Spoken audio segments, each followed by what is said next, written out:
What's with the vinyl and the Z's? What does that mean? Just ambient music, a bit sleepy. Ah, The vinyl icon. I mean, my wife commented on that. She said, "Oh, that's sort of doing down your music and saying it's a bit sleepy." So it's a new thing. I might get rid of it. No, it might go. I get it now, but I didn't get it before. But you know what? I think if you listen to the music, then you kind of get it. I thought it had something to do more with vinyl. Yeah, because it's the vinyl's definitely a big thing, as I'm sure we'll get into. But yeah, vinyl's definitely a big inspiration for the label, without any doubt. It's a yeah. I mean, I think I like the look of your Bandcamp, and I like the look that of the way that the logo is slim and it's just got this gold bar. It's very sexy. So everything looks good. No, the Z's are cool. Well, Zeds. I don't know why I'm calling them Z's. You and I call them Zeds. Zeds, I call them Zeds. Yeah, so do I. I've slowly adopted Z, but that's just because I'm bad. Okay, we're rolling. We're recording. We're doing great. All good. It's great to have you. Now, as I'm like punching in everything into your websites to try to pull it up for this interview, I'm seeing Whitelabrecs, and I often get people's record labels' names wrong because their .com is different than their official name, or vice versa, and maybe their Instagram handle is different because it wasn't available. I have a label called Other Songs, and people used to call it Other Songs Records, which the double plural always sounded really bad, and it's not Other Songs Records, it's just Other Songs, like Sub Pop, Anyway, yeah. So that always frustrated me, and I was like, why didn't I just do something that was understandable? Anyway, tell me about, I'm going to guess here, the label's called Whitelabrecs. That's it? Correct. Okay. Very few people get that right. That must just get at you. Does that get at you? Yeah, a lot of people say white label Ricks. Yeah. Whitelabrecs, like a French sounding thing. Whitelabrecs. I do get quite a few different variations of the name, and sort of 9 times out of 10, it's not quite right. Right. It's basically abbreviated for White Label Records, but I rarely ever call it that. I prefer the all one word thing that you see as you pronounce it so eloquently. Yeah. Sounds a bit like a dinosaur too. Without the Asaurus at the end. Yeah, well, okay, so the label then, and see, this is where it gets a little confusing because you're referring to white label, right? As in like the vinyl label or like the promo copy type historic? Yes. Right, okay. Which is funny because the term record label comes from the actual label of the record.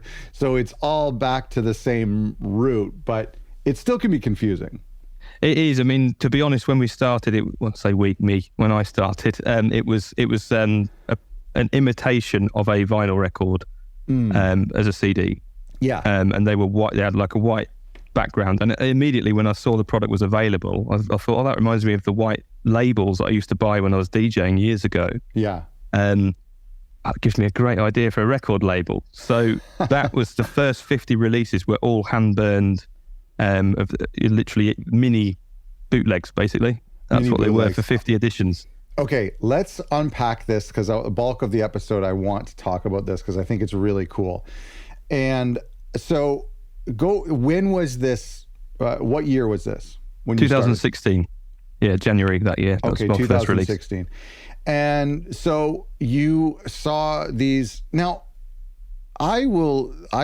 and again, I don't know, maybe different from you where you're located, but 2016, the CD wasn't very popular. It was, in fact, it was probably less popular than it is today, as we record this 8 years later, as it's coming back now. So, what was that like? I mean, kind of dipping your toes in CDs at what might have been its least popular time. I think I was quite lucky because I think, 6 years prior to that, CDs were just kind of at their peak, sort of through the 2010s, 2000 and the noughties, I think they call them. So that kind of period, they were really popular. And I'd kind of started to get into ambient music and sort of electroacoustic, sort of lo-fi sounds back then, and made a lot of connections, loads of friends, and a mixture of other artists, other labels, and people who bought music as well. So some of my own releases that have been on other labels, I'd sort of built a bit of a fan base. So I didn't find it difficult at all. I was able to sell, CDRs that I'd hand burnt and hand stamped myself pretty easily back then. I think that the death of the CD was premature, and I think for people kind of saying that the CD was dead was a little too early. Before the majority of just regular music fans were ready to stop buying CDs. And I think there's a lot of us in the record label industry. I think this is still true today in 2024. There's a lot of people who just think CDs aren't cool. They're not in the cars anymore, and CD players are not common anymore, and everybody's talking about streaming and Billie Eilish, everyone's aiming for streaming numbers, and vinyl is the new thing, the newish thing, and cassettes, there's a cool factor because it's so out there, and so CDs were really like the adult contemporary of this format. It was just not cool, and so a lot of us who are doing these labels trying to build an aesthetic just separated ourselves from CDs. And I did that pretty early, like probably maybe 2016 actually would have been around the time I stopped making them. And I'd always get emails from people all across the world, especially from Europe and from Japan, but for all across the world, people saying, are you going to put this on CD? Are you going to release this on CD? And if we did a 50 run or a 100 run, but mostly a 50 run, we could move through them. And they were cheap to ship. And so I'm just kind of making this observation now. Sorry to hijack your story, but I just feel like a lot of us kind of put an end to CDs before that. I think we should have. Yeah, there's a lot of benefits to them.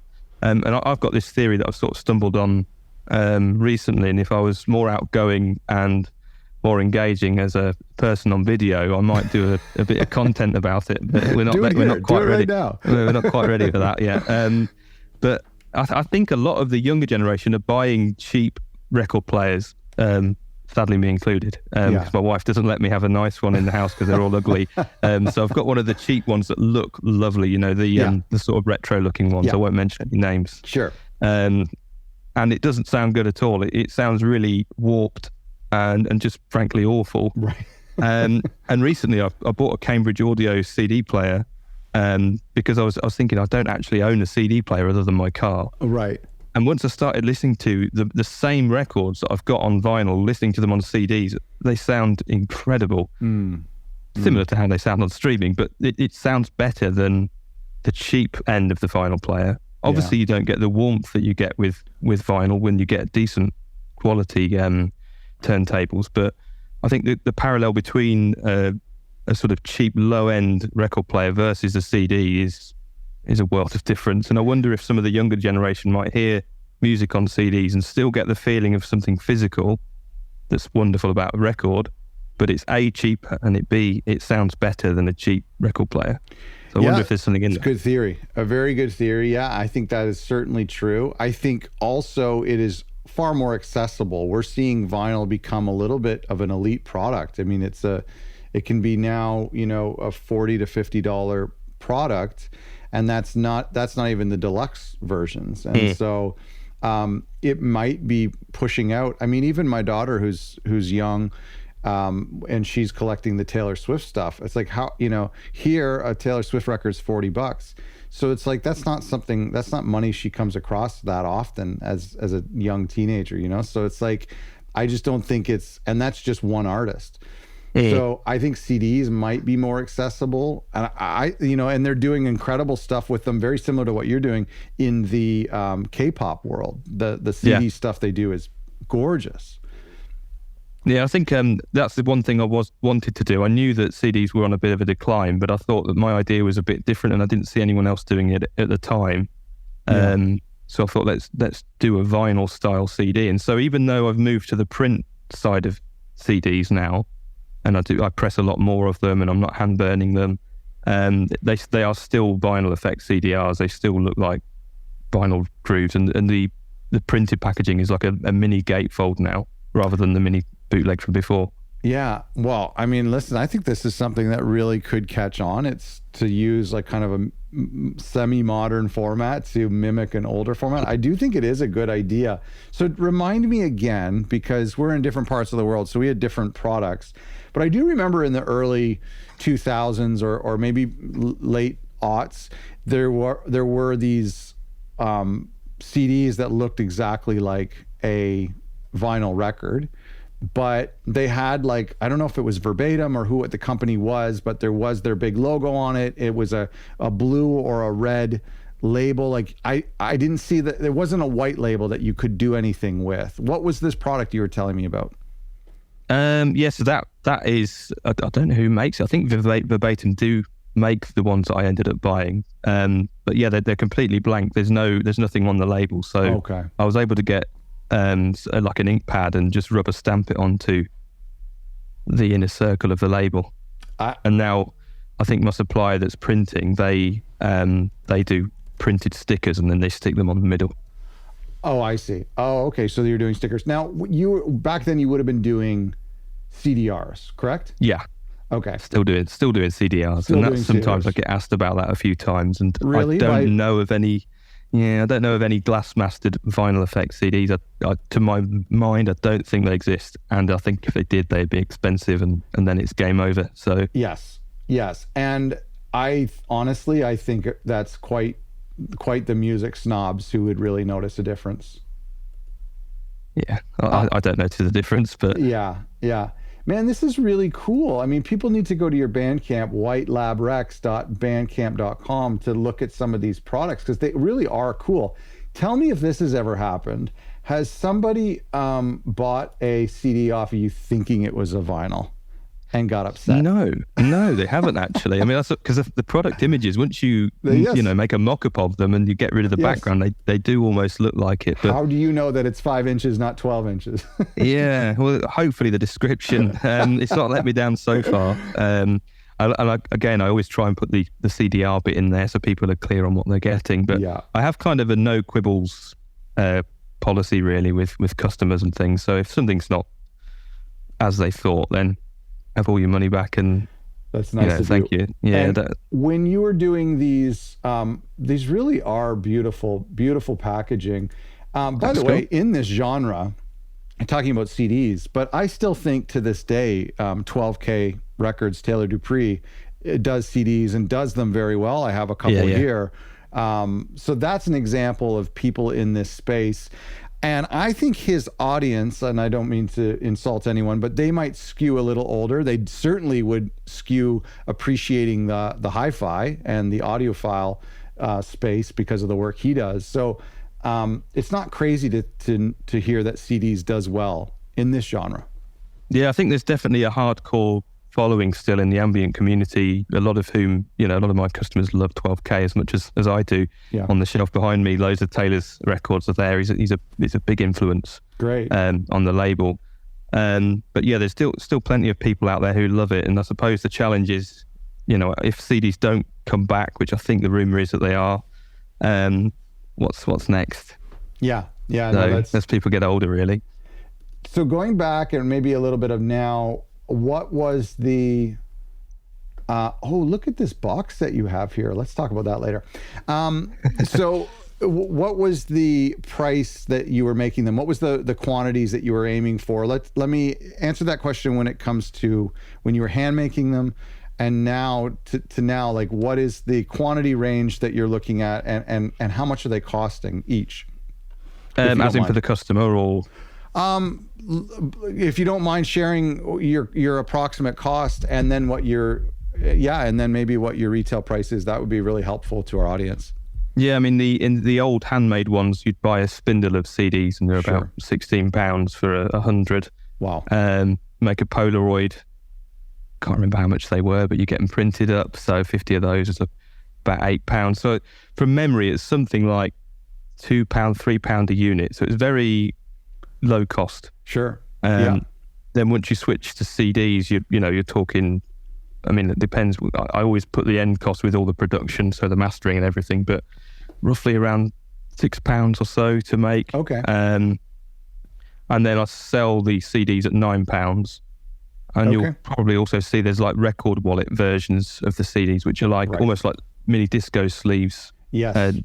With a cutout in the middle. Yeah. They're much cheaper, so I retail them at £7. And was that something you were doing early on? It seems like that's something you don't do as much now.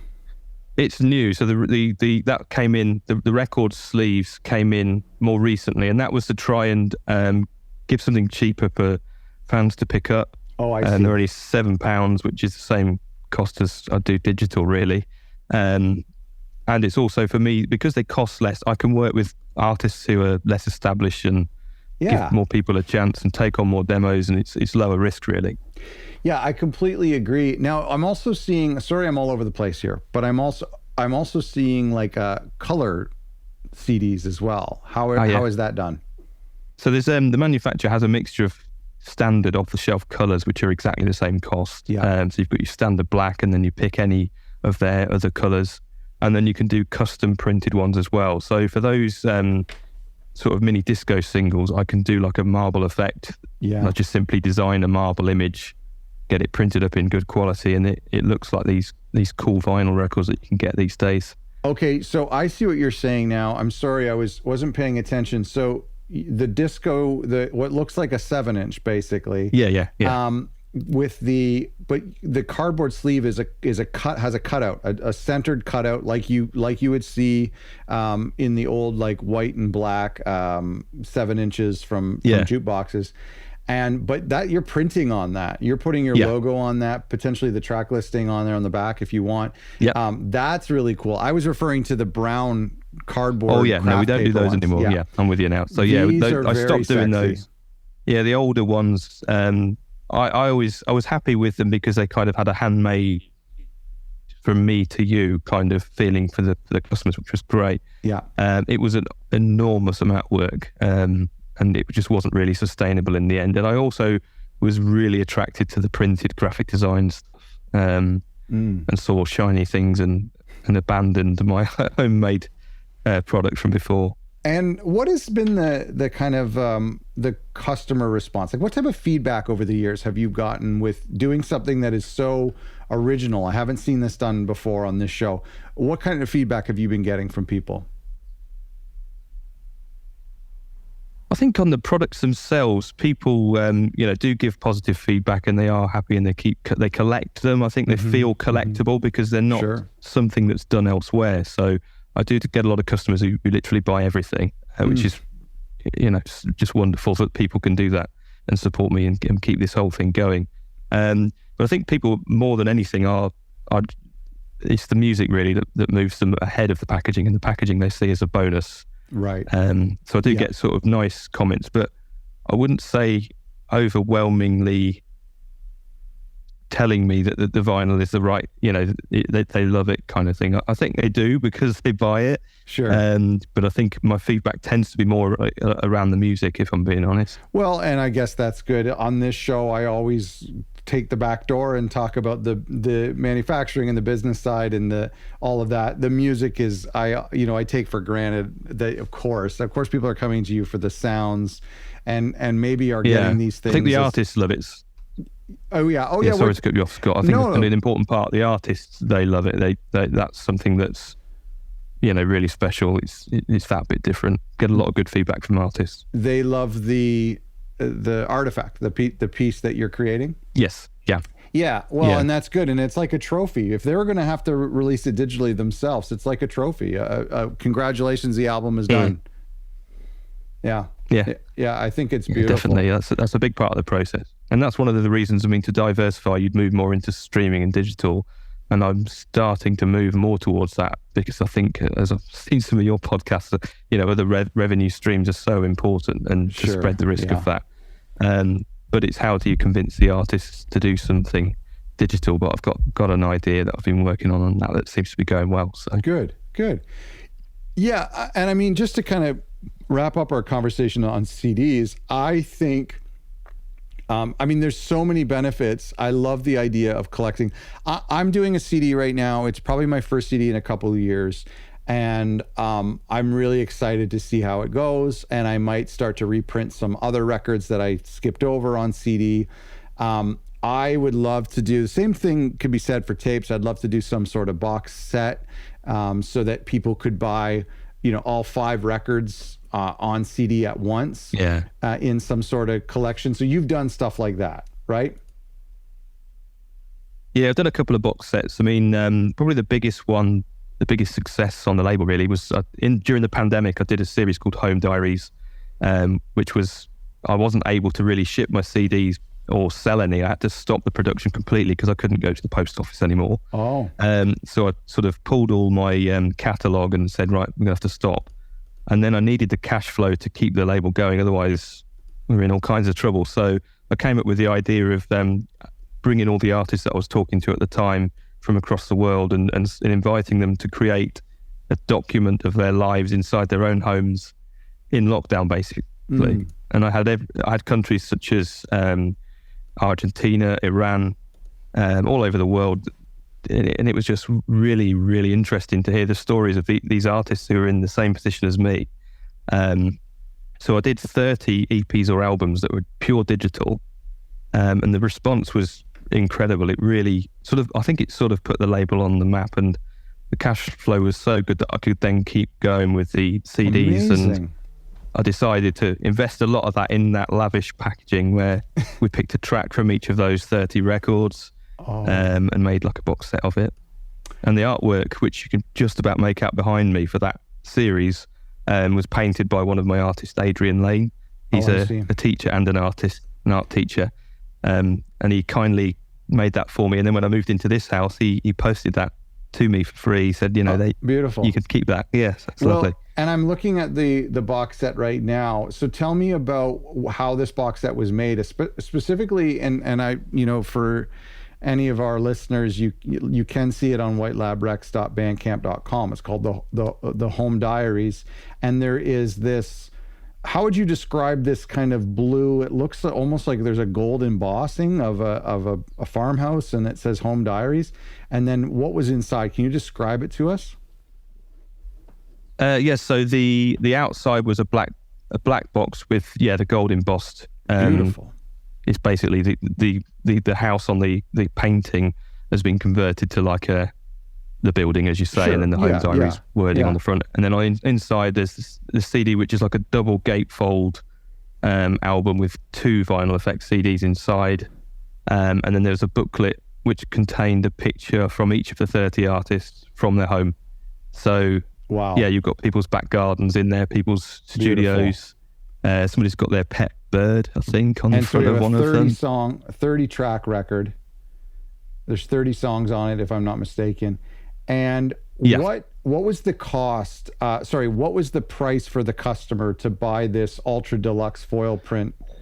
It says you have 70 copies. I think it was around £25, I think. I know I don't have any anymore. I hope it doesn't say that, because I haven't physically got any anymore. No, and it says it's sold out. Need to check the inventory. It says it's sold out. Good. Yeah. Thought I was going to have to end the call abruptly there, Scott. So no, I think it was around £25 retail to the customer, and I can't remember the exact cost to produce it, but I think it was around $2,000 to make all of those. It wasn't cheap. Yeah, no, it wasn't. I imagine, and you did about 70. So you're charging people about $32 US. That's very, very fair. And you have 30 songs, and it's a gorgeous thing. It would look good on somebody's shelf. Have you thought about doing more of these things? Because I feel like CDs are great, but when you can make something deluxe. It's definitely in my thinking. So I've part of the roadmap with the artist, which we can talk more about if you sure an artist section shortly. But it's all about risk taking and what's going to sell, and cash flow as well from the business side. So you do get the releases that don't sell and you run at a loss, and that's more or less the story. And then you've got the ones that do well, and you've got to balance that. And you need something a bit like the Home Diaries project that I ran during COVID, that was supposed to just pay for my website and pay for small things. And I ended up going bananas, and I had too much money. And rather than run off into the sunset, I decided to do the right thing and make something special. So that's kind of the plan. When I get those peaks and make some of that extra cash flow, it's where can we invest that into something special for the customers? Yeah. Yeah, that is, I mean, that's really incredible. It's such a great idea. I would love to really expand on this more. When it comes to CDs, is this something that you've kind of committed to? It seems like it's something you've committed to. Have you ever gotten distracted with doing real vinyl? I mean, you've been influenced by vinyl. Have you gotten distracted by it? I think you've done it yourself on other labels as an artist, but is it something that you are distracted with when it comes to Whitelabrecs? Yes, it's the dream, and I've done numerous vinyl quotes on numerous websites across numerous countries, and thought I'm going to buy that, and then I thought, no, go to sleep. It's late. Think about it in the morning, and then I've woken up and looked at my PayPal and thought, no, I'm not doing that. However, I have just pulled the trigger, so to speak, and gone for it. Good for you. And going to do 100 records for the first time in November for my own work as Glassbird, which has generally done really, really well over the years. Oh, that's great. That's exciting. I mean, I kind of wonder, like, are you worried at all about deviating and trying something new? I remember, if you're a fan of Taylor, I mean, I remember when he kind of got into vinyl, it was only just 5 or 6 years ago, and he was not as enthusiastic about it just because of the cost of shipping. And all of those and kind of, you know, so are you a little bit worried about deviating from this kind of this brand you've created? Yeah, I mean, I've obviously seen a lot of your podcasts, and it's talking about, you know, you build experience over time, and it is a completely different thing. And a lot of that worried me, but I've been reassured by the supplier that I've chosen, although I've not, you know, it's to be continued because I've not got the records yet, and it does take time to produce them, but their service has been great, and they're also got an office in a warehouse in Poland and one in America as well. So that they will hold the stock for me for some of it and then ship directly, which will help with that problem of shipping to the US. And so hopefully that works. They're a company called 8 Merch. We'll have to check them out. Going to give them a go. Service so far has been really good. So to be continued. And in terms of deviating from the brand, I don't personally feel it is a deviation at all, because the brand is around vinyl. I've made no secret of my love for vinyl, and the only reason I've not gone for it a bit more is, again, the cash flow thing, really. Yeah. No, that's good, and I wish you luck with it. I am very curious to see how that goes. Was there I think you mentioned this on your website, or maybe you mentioned this in this call, was there a bootleg influence? Like the white label, you know, is back to the promo copies, which would be hard to find copies for crate diggers. They know that.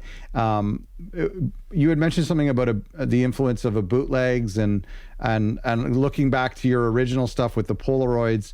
I love bootlegs in the way that they would do them in a white sleeve, sometimes in with labels that are misguided to kind of throw the FBI off, and then they would put a photocopied sheet in the inside. Is there a bootleg influence on what you do? Definitely, yeah. It all started, and again, this is no secret. I've talked about it on pretty much any interview that I've done, but my background has come from DJing. That's how I got into music. And when I was a teenager, I'd go into record shops and buy vinyl, and again, the cheaper stuff would be the bootlegs. So I'd come away with probably 10 bootlegs and 2 printed, good quality. And then the worst thing about bootlegs is some of them literally had nothing on them. So if you didn't label them, you'd have this amazing record that you'd want to play at a gig, and you'd be looking through your crate trying to find it. And you're like, I've got 10 bootlegs, all of which are not labeled. I'm going to have to listen to them all, and hopefully it's like a lucky dip. So it's all good fun. Oh my, there's something about bootlegs that really excites me, really energizes me. I mean, not the piracy side of it. I mean, I come from the Napster generation, and I was a classic pirate back in those days. But the bootlegs, I mean, for me nowadays, they cost me $50 or $60 to buy. Like there's no cheaping out on these things. But there is something about what I love about it is that it's like a testament to the love and the appetite for this music, that people would go underground to create these things to get more of it out there. I love that history. And I think there's part of me as an artist has kind of done that, and it probably goes deeper into my childhood, but like well, just if the doors aren't opening, then you just do it yourself. That's the way I've sort of seen things through life, really. So, with music and releasing on record labels, if the demos weren't getting accepted, then you just make something yourself and try and sell it that way. Again, it doesn't always work. Yeah. As I also found out when I set up my own football team, because I couldn't get into the school team and I wasn't really, really good enough. I just invented my own football team with all my friends. And I think we got one of my friend's dad as the manager because he had a mustache. He didn't know anything about football, but if you want something and it's, the doors aren't opening, then go out and get it. And I think the bootleg is a symbol of that, isn't it? Whereas artists, if they're not kind of getting signed up, they can get their music out there and someone will find it, someone will like it. Yeah, no, 100%. I 100% agree. I think that's so funny, and that's good advice, because there's a lot of people listening who want to start a record label or who want to progress their record label, and they're waiting around for an opportunity. They're waiting for somebody to respond to their email. They're waiting for something to go viral. And I think it's just an excuse out of fear not to do something. Yeah, absolutely. Yeah, you got to make your own waves. What have you experienced? Have you done digital only releases? Yeah, there's a new another string to the bow is I do something called an e-record, which is basically just a digital release. Yeah. Trying to package it up into something good for a bit you. more. My wife came up with that, so I can't take any credit for it. Okay. I asked her, what shall I call it? I don't want to just call it our digital series. Have you got a name for it? And she came up with that. That's great. But it includes a PDF booklet with every download. Oh, so nice.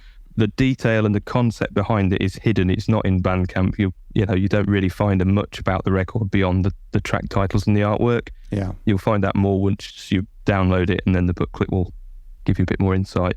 And again, that was purely to try and give more people a chance, and another revenue stream, really. Yeah, and so when you're talking about giving more people a chance, this is where, you can't just hear something that you hear on SoundCloud or on Bandcamp that's undiscovered and you think it's cool. You can't just press that to vinyl, 200 copies. I mean, certainly you can. Anybody will take your credit card number, but it's not necessarily the right business move. And you may not find 200 people who are willing to shell out $40, $30 plus shipping. But you go a few steps down, more so when it comes to CDs. Yeah, some people might spend $12 plus shipping, which it wouldn't be that much, to take a chance on CD, and you only have to do 50 copies or whatever the minimum is.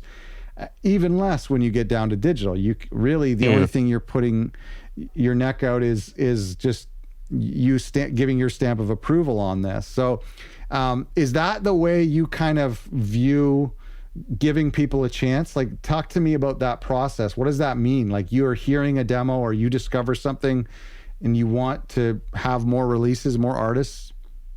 Yeah, I mean, it's kind of, this year for me has been the first year I've kind of put myself a roadmap and a bit of a project together to try and make some improvements and have a good look at everything and make improvements across the board. It's been a hard year, but it's been really rewarding. I've changed a lot of things, and one of the things has been around my approach to artists.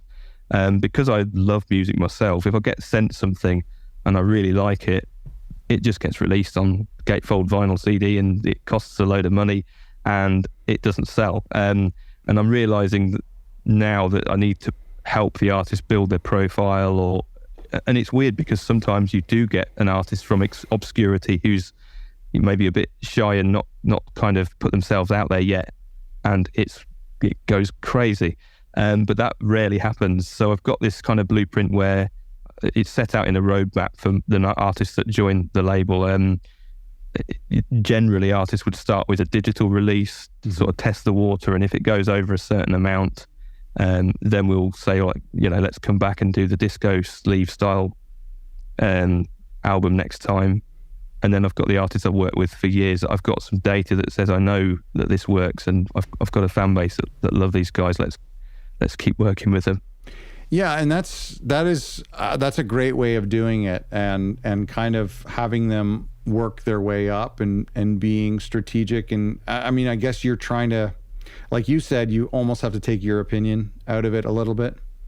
Which is sad, because when I started the label, the reason I did such a cheap packaging and the bootleggy kind of idea is that I can start to really put my very strange taste of music out there and not really care what anyone thinks. I don't really care whether other people like it.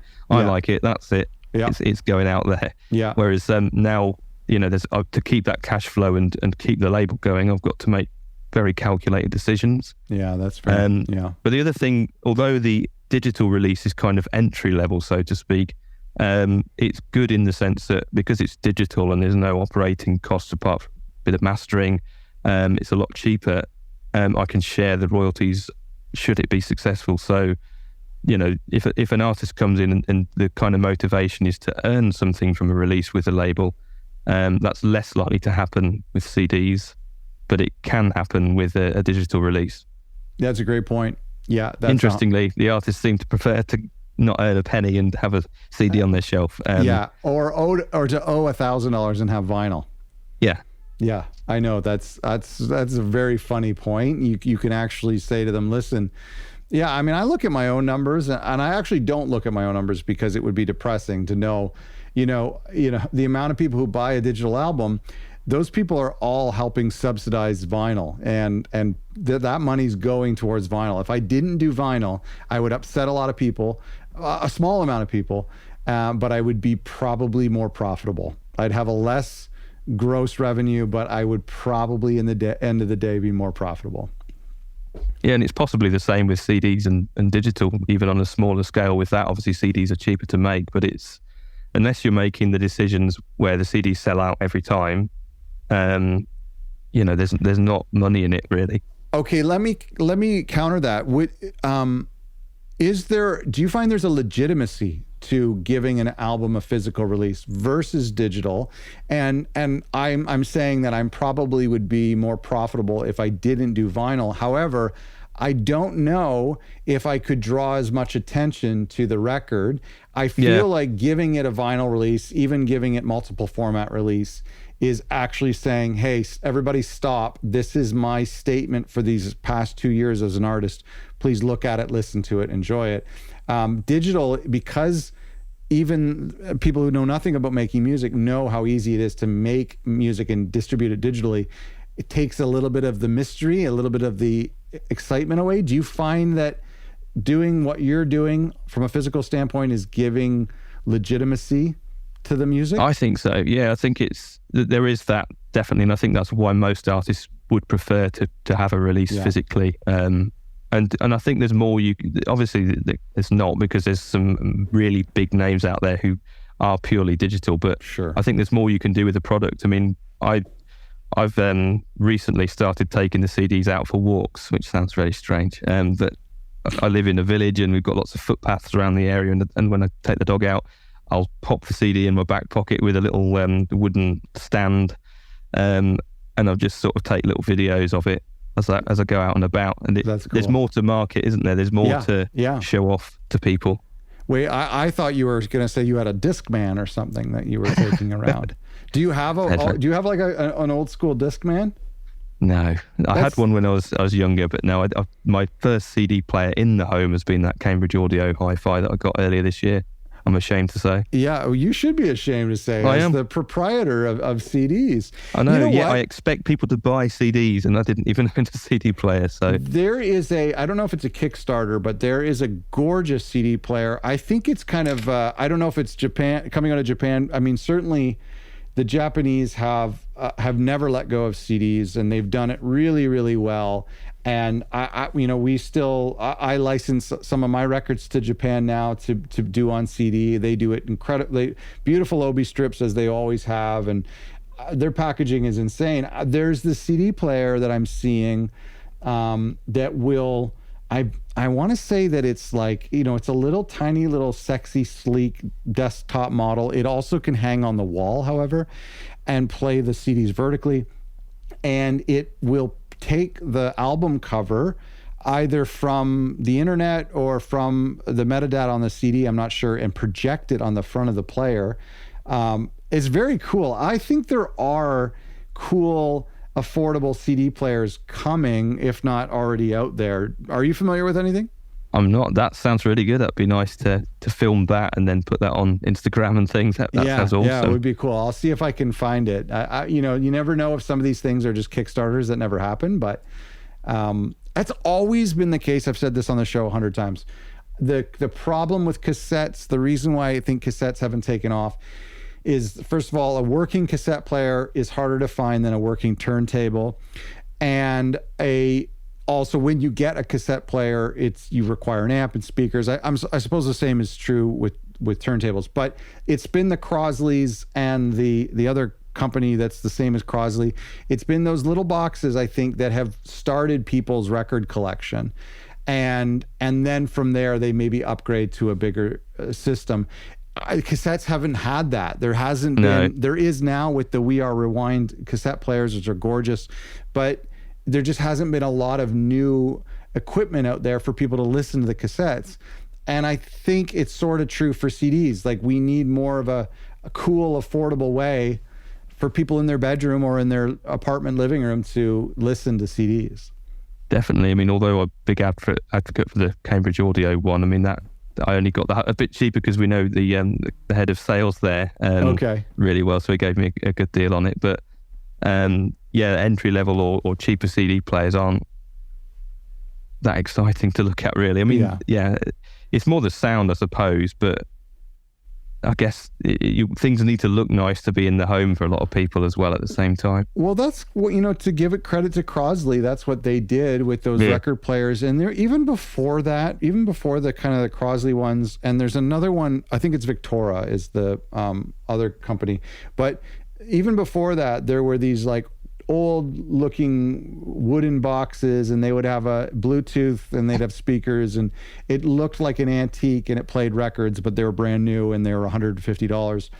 I had some friends that had them, and I think, like you say, it had to kind of look cool. Now I think people want more of a spaceship modern look, but back then it was cool to be like, oh, what's this antique? Oh, it actually works. It plays CDs, it plays records, it plays Bluetooth, I think those were popular. I think they played a role in the vinyl craze. Definitely. Just going back to the artists, and then we got to wrap up. How then are you discovering artists? How are artists coming to you? And what filter are you putting them through to determine whether you release them? It does seem that you're quite prolific. Seems that you do quite a lot of releases. So what is that process like? I think a lot of it's... now it's working with the same sorts of people. I want to get into a situation where I've got a roster that of people that I know, that are almost friends that I can rely on, and they know the way I work, and there's that mutual trust there. And so the rest of it is to try and find people that fit into that, to keep things fresh, and the newer artists. But genuinely, since I started, I don't think I've sent one email out to a person saying, I'd like to release some music by you. That's on my list. I think I need to do that to get to the next level, really. But the music's found the label, really, rather than the label going out to find people, which is wonderful. I think it's the dream. Whether it just starts with word of mouth around town that somebody says, hey, I heard you're starting a label, can I be on it? To where people all over the world hear your music and go, I make music like that. I feel like I would fit on your label. Yeah, I mean, there's certainly a lot of filtering, as you can imagine, which I'm sure is the same for you. You do get sent a lot of stuff. I mean, I got an email the other day saying demos, and then the actual section inside it's just said thanks. So the subject was demos, and then So I think they wanted me to reply to go, oh, have you got a demo? Would you be able to send it to me? Oh my gosh! They probably forgot to attach it or something. I don't even think that. I think genuinely, I don't know. I think. There's plenty of people out there that would send you stuff that's not quite suitable, but I've been in that position myself, but you've got to learn, and you don't have all the business skills and the expertise until you've been around the block a bit, really. But it's hard. I don't often reply to people that send me demos because I feel that I don't want to be someone saying that. I don't want them to interpret the message to say it's not good enough or it's not good music, or I don't want to put them down. I don't want to stamp on their dream, because it just means it isn't right for me. It doesn't mean that it's not right for somebody 100%. else. Yeah. So I tend not to reply, because also sometimes you can get into a back and forth. Before you know where you are, you're almost artist managing somebody who you're not going to work with ultimately. I 1,000% agree with you. And I think what you're saying is slightly controversial, because I know there's some labels in our community who make a point of responding to every demo and thanking them for sending it. But I would lean on your side. First of all, I think an artist knows, listen, if you're sending a demo to 100 different labels, you should not expect 100 labels to respond and say no thank you, or to say yes please. You should just assume, as low effort that you're spamming them, that's the effort you're going to get back. But I kind of think you're right, is the times where I've responded and said, I appreciate the demos, it sounds great, but it's not what I'm looking for at the moment. It does start this back and forth. I know it sounds snobbish, but like a lot of us are running these labels as like a side hustle, and we don't have time to absolutely, time offer is the premium referrals and say, why don't you check out this label? And I think with the exception of being the odd submission I get that is directed to me using my name, comes from a friend of a friend, or they say, so-and-so told me to contact you, then I'll probably take the second to respond. I think sometimes I will say to somebody, the music isn't right, but the way you've presented it and the research you've done and how it comes across is spot on. It's fantastic. I agree. So you just need to find the right label, and you'll fly. And gosh, it's what you said about just it not being the right fit. I mean, listen, 50% of the demo submissions, if not more, are garbage, but subjectively. But yes, there are a lot of times where, listen, you can get a beautiful instrumental piano record, and you might have just released a beautiful piano record last week, and now you're getting another one submitted. They're just too little too late. It has nothing to do with the quality. It's just not what we need now. And sometimes you do get records that are absolutely phenomenal, but they've got a specific time frame, and you'll try your best to fit them in, but it doesn't work out. And then the hope is that you definitely reply to them, and the hope is that you work with them again in the future. But that doesn't always happen. There's definitely, I was looking the other day at my my hard drive, and all the ones that got away, so to speak, where there's no fallout or anything. It's just things didn't work out in the end, and the stars didn't align, and they've maybe had a better offer, or something's getting pressed on vinyl, or maybe they've got funding from one of the big PROs or something. Then of course off you go, and we've had a lot of moments like that.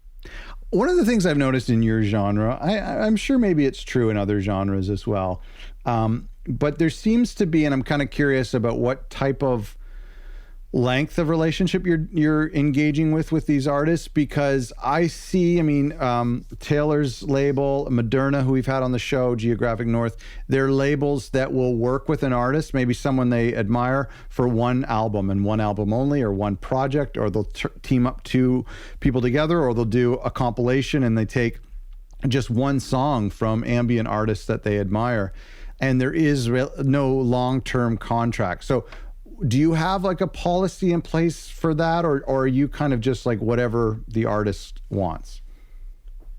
More the latter, really. I think my goal is to make people want to come back, but I'm not going to make them want to come back by putting it in a contract and insisting that they come back, because then they're doing it under duress. So I deliver as best as I can for them, and but then I think of my fans as well, and I think the what's the word? Like the continuity of having the same artist coming back, and I know these guys, and so for instance, we do a Bandcamp listening party for every physical release without fail. That's one thing I do insist on, because the fans really enjoy engaging with the artists, and so to have the same artist come back in, say, a year's time, and see the same people online in the chat room as they're listening to their music, I think it's really powerful to sort of have almost the artists are part of the label. I use the word we a lot because I'm talking about me and my artists, not my employees, because there are no employees. I can see them. No, the listeners can't see them. They're all typing away in the background. They look very hard at work. No, this is a good point, and I think to me it's a novel way of doing business as a label, is to say, If it's one song, great. If it's 10 years and 10 albums, even better. But it's and then your philosophy of earning that long-term relationship. Definitely. I mean, it doesn't always work. There will be some things that the way I operate that doesn't work for the artist, or they want something different.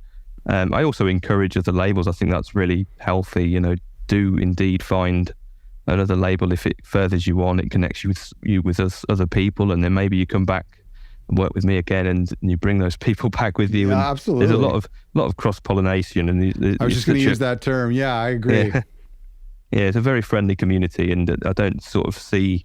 I mean, in most businesses, you've the competitors are your enemies, whereas I don't really see that. I know a lot of the other label owners, and they're all great guys, and it's a nice industry. I think there is actual benefit in an artist going to different labels, not just for the artist, but for all the labels too. For when somebody gets into an artist and they dig into their catalog, they're going to grab the records from the respective labels. So.